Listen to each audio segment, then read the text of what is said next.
नमस्कार। आंगनबाड़ी सहायिका, मिनी सहायिका, आशा सभी भाई बहनों का हमारी आज की सच्ची खबरों में स्वागत है।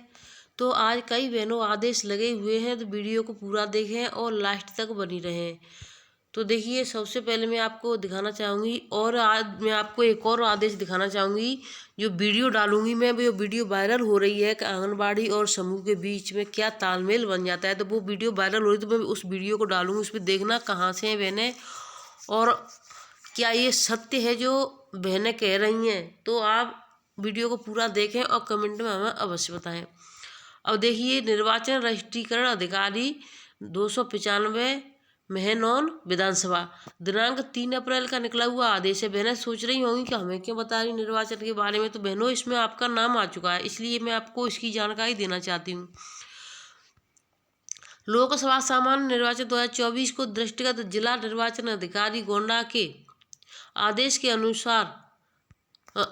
अनुपालन में मतदान प्रतिशत बढ़ाने संबंधी विभिन्न प्रकार की गतिविधि यथा नुक्कड़ नाटक, सभा, मंचन, अन्य प्रेरित करने वाले विभिन्न कारकों का प्रयोग समस्त मतदान केंद्रों पर चौपाल के माध्यम से आयोजन किया जाना है। निर्धारित तिथियों में संबंधित ग्राम के बीएलओ, लेखपाल, सफाई कर्मचारी, आशा बहू, आंगनबाड़ी कार्यकर्ती। तो देखिए, चाहे वो सरकार का कोई सा भी कार्य हो, आंगनबाड़ी और आशा के बिना नहीं होता है, आशा और आंगनबाड़ी बहू के बिना नहीं होता है। क्योंकि आंगनबाड़ी है और आशा है जो भ्रूण, यानी जब भी बच्चा गर्भ में आता है तब से लेकर के बच्चा 6 साल का हो जाता है तब तक आंगनबाड़ी की जिम्मेदारी है।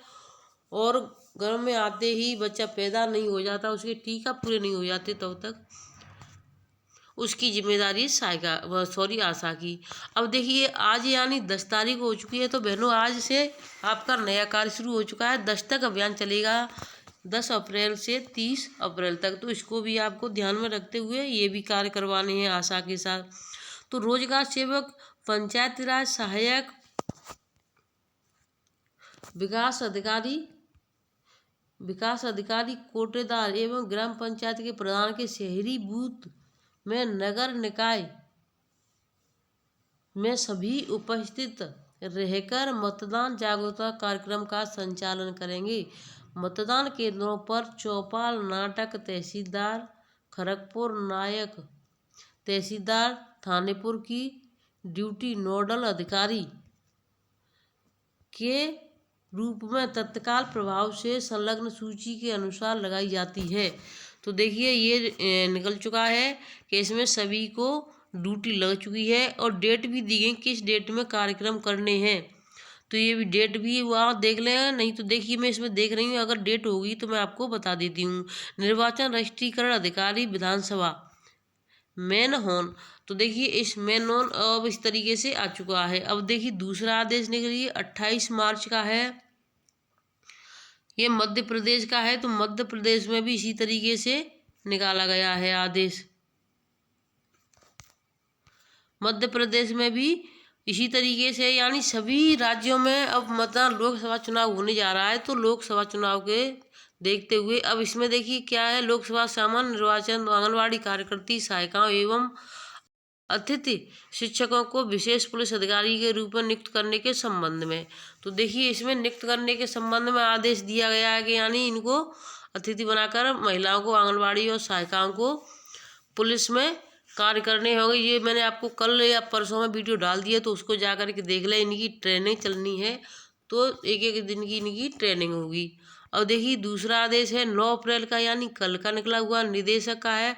शिक्षा निदेशक बेसिक उत्तर प्रदेश लखनऊ सेवा में जिला बेसिक शिक्षा अधिकारी समस्त जनपद उत्तर प्रदेश, विशेष शैक्षिक सत्र 2024-25 में छात्र छात्राओं के नामांकन के संबंध में।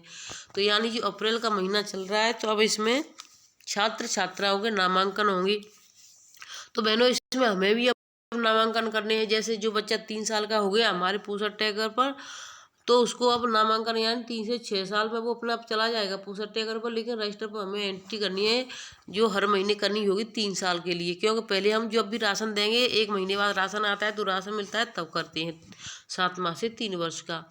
कृपया उपयुक्त विषय अवगत कराना है कि शैक्षिक सत्र 2024-25 1 अप्रैल 2024 से प्रारंभ हो चुका है। निःशुल्क एवं अनिवार्य बाल शिक्षा का अधिकार अधिनियम 2009 के अंतर्गत 6 से 14 आयु वर्ग के 100% बच्चों को निःशुल्क शिक्षा प्रदान किया जाना है।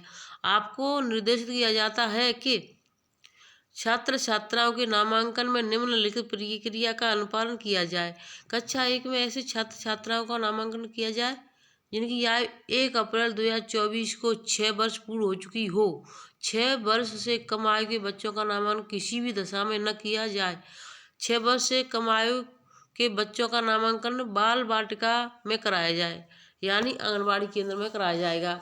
6 साल से कम है। और बहनों इस बात का ध्यान रखें, आपके पास आपका बच्चा कोई 6 साल का हो चुका है, इसी महीने में हो रहा है, तो उसको आप नाम और जन्म तिथि सहित लिख करके टीचर को दे दें, जिससे उसका नामांकन हो जाए। नहीं तो आपकी जिम्मेदारी बनती है, क्योंकि उनको पता नहीं कि ये बच्चा 6 साल का हो गया है और आपको देखें नहीं, तो घर वाले सोचेंगे कि आंगनबाड़ी में जा रहा है और आंगनबाड़ी टीचर को ना दे तो बच्चा की पूरी साल खराब हो जाएगी। तो इस बात का सभी अपने अपने उसमें देख लें। जो बच्चा इस महीने भी हो रहा हो तो उसका भी नाम दे दें। नंबर 3 पर देखिए, नामांकन के समय बच्चों का आधार नंबर भी अंकित किया जाए। बच्चे का आधार कार्ड न होने की दशा में उनके माता पिता का आधार नंबर अंकित किया जाए। यदि माता का भी आधार कार्ड नहीं बना है तो नामांकन के 2 सप्ताह के अंदर आधार कार्ड अवश्य बनवा लिया जाए। नामांकन पंजिका में बच्चे के माता पिता दोनों के नाम सहित अंकित किए जाए। माता तथा पिता दोनों की मृत्यु की दशा में विविध अभिभावक का नाम अंकित किया जाए, यानी माता पिता दोनों खत्म हो चुके हैं तो उनके परिवार में से उनके अभिभावक हैं उनका किया जाए। अगर परिवार में कोई नहीं है, कहीं दूसरी जगह रह रहे हैं, यानी कहीं कहीं जो ताऊ चाचा जो भी है, तो उनका नाम अंकित किया जाए। नामांकन के समय बच्चे के वर्ग श्रेणी अंकित किए जाए।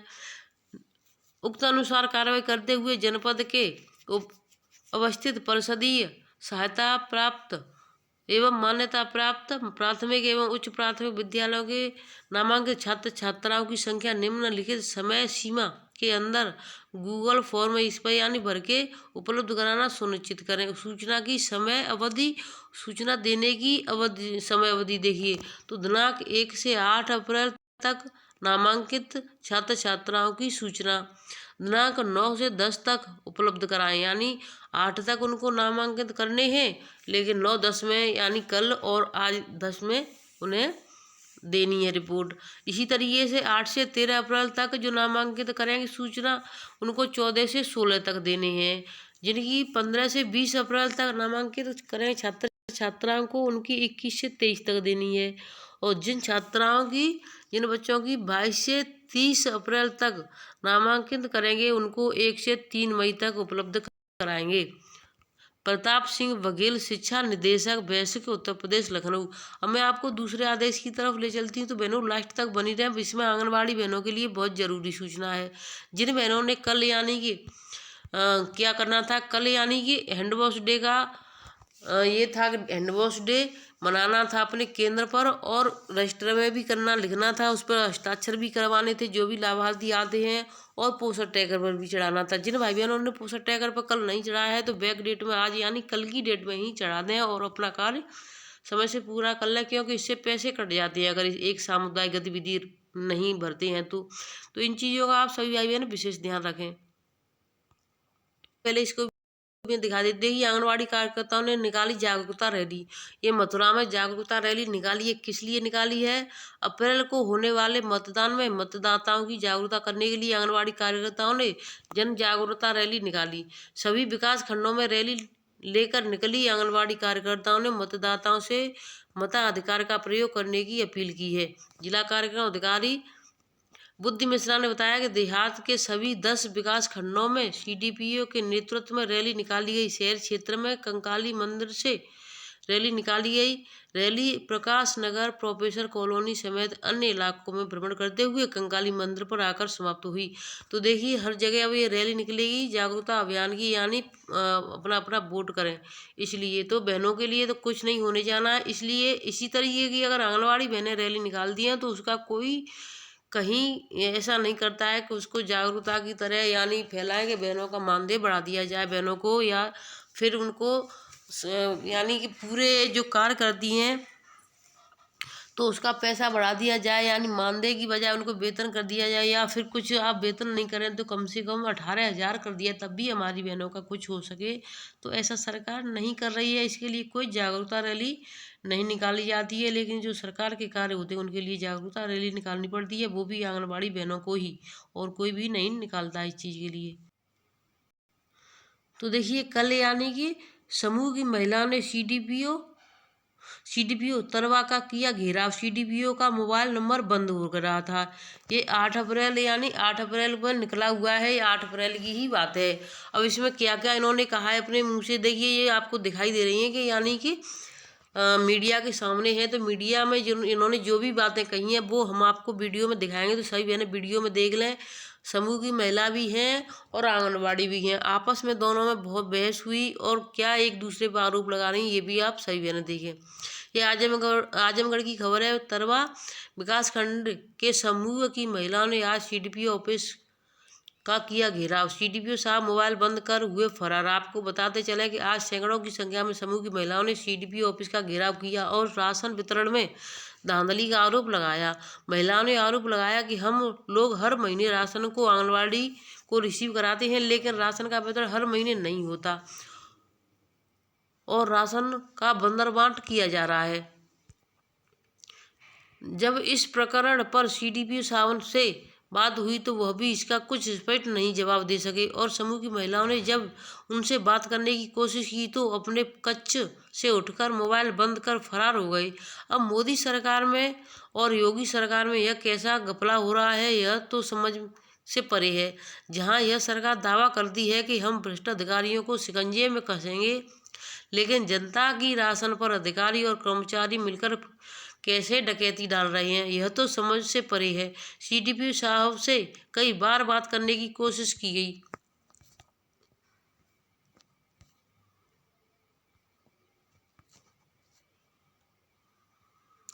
जब इस प्रकरण को देखिए तो बात की गई, कोशिश की, लेकिन वह मोबाइल बंद किया। मोदी और इस प्रकार से ऐसे अधिकारी और कर्मचारी उनकी योजनाओं पर पलीता लगा रहे हैं। इसका जीता जागता उदाहरण है राशन। तो देखिए हर किसी की नज़र राशन पर है, सिर्फ और सिर्फ राशन पर है, लेकिन आंगनबाड़ी बहनों के जो काम कर रही हैं, जो यानी कम अल्प मानदेय में काम कर रही हैं, उस पर किसी की नज़र नहीं है। तो बहनों आप इस राशन को जब भी समूह वाली रिसीव कराती हैं तो आप अपना राशन लाभार्थियों को दें, न कि किसी अधिकारी को मिलकर गबन करें। क्योंकि जो देखिए अधिकारी आज यहाँ तो कहीं कल वहाँ, और अधिकारी आपसे क्या आपके 4 गुना 5 गुना ज़्यादा पैसा कमाते हैं, लेकिन जो आपके लाभार्थी हैं उनके साथ आपको हमेशा रहना है, उनके पास रहना है। तो उनसे लड़ाई लेकर के मोल कोई फ़ायदा नहीं है। और हमें बहुत अच्छा लगता है कि जब लाभार्थी अपना राशन ले जाता है तो खुशी खुशी अच्छे से बात भी करते हैं। जहाँ पर राशन नहीं मिलता है या जहाँ कहीं कहीं जो ऐसी बातें आती हैं तो उनके यहाँ लड़ाई झगड़े आए दिन मारपीट भी हो जाती है। तो इस चीज़ से बचें बहनों। समय मिलेगा तो फिर आपको वीडियो मिलेगी, उसमें और भी ज़्यादा जानकारी है। और जिस ये दो एक दूसरे पर आरोप लगाए उस वीडियो को आप अवश्य देख रहे हैं किस तरीके से कहाँ क्या क्या हो रहा है। तो हम जब भी वीडियो डालें आप समय से देख लिया करें। फिर मिलेंगे आपसे नई अपडेट के साथ, तब तक के लिए धन्यवाद।